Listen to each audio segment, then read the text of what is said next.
বিসমিল্লাহ রহমানের রহিম। আসসালামু আলাইকুম। আশা করছি সবাই ভালো আছেন, সুস্থ আছেন। পাঠ করছিলাম নবীদের কাহিনী।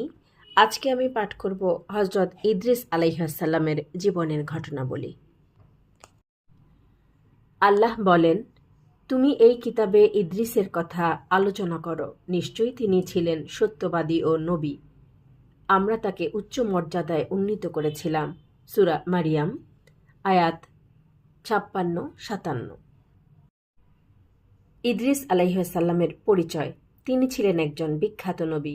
তার নামে বহু উপকথা তাফসিরের কিতাবসমূহে বর্ণিত হয়েছে, যে কারণে জনসাধারণে তার ব্যাপক পরিচিতি রয়েছে। হজরত ইদ্রিস আলাইহিসসালাম হজরত নূহ আলাইহিসসালামের পূর্বের নবী ছিলেন না পরের নবী ছিলেন, এ নিয়ে মতভেদ রয়েছে। তবে অধিকাংশ সাহাবীর মতে তিনি নূহ আলাইহিসসালামের পরের নবী ছিলেন।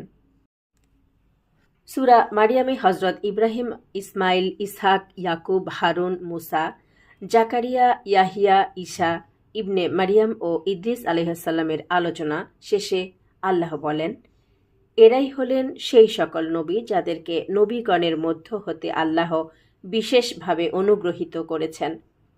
এরা আদমের বংশধর এবং যাদেরকে আমরা নূহের সাথে নৌকায় আরোহণ করিয়াছিলাম তাদের বংশধর, এবং ইব্রাহিম ও ইসরাইল ইয়াকুব এর বংশধর, এবং যাদেরকে আমরা ইসলামের সুপথ প্রদর্শন করেছি ও ঈমানের জন্য মনোনীত করেছি তাদের বংশধর। তাদের কাছে যখন দয়াময় আল্লাহর আয়াতসমূহ পাঠ করা হতো তখন তারা সিজদায় লুটিয়ে পড়ত ও ক্রন্দন করত। সূরা মরিয়াম, আয়াত 58। অত্র আয়াতে ইঙ্গিত পাওয়া যায় যে ইদ্রিস আলাইহিসসালাম হজরত নূহ আলাইহিসসালামের পরের নবী ছিলেন। তবে নূহ ও ইদ্রিস হজরত আদম আলাইহিসসালামের নিকটবর্তী নবী ছিলেন, যেমন ইব্রাহিম আলাইহিসসালাম হজরত নূহ আলাইহিসসালাম এর নিকটবর্তী এবং ইসমাইল, ইসহাক ও ইয়াকুব হজরত ইব্রাহিম আলাইহিসসালামের নিকটবর্তী নবী ছিলেন। নূহ পরবর্তী সকল মানুষ হলেন নূহের বংশধর।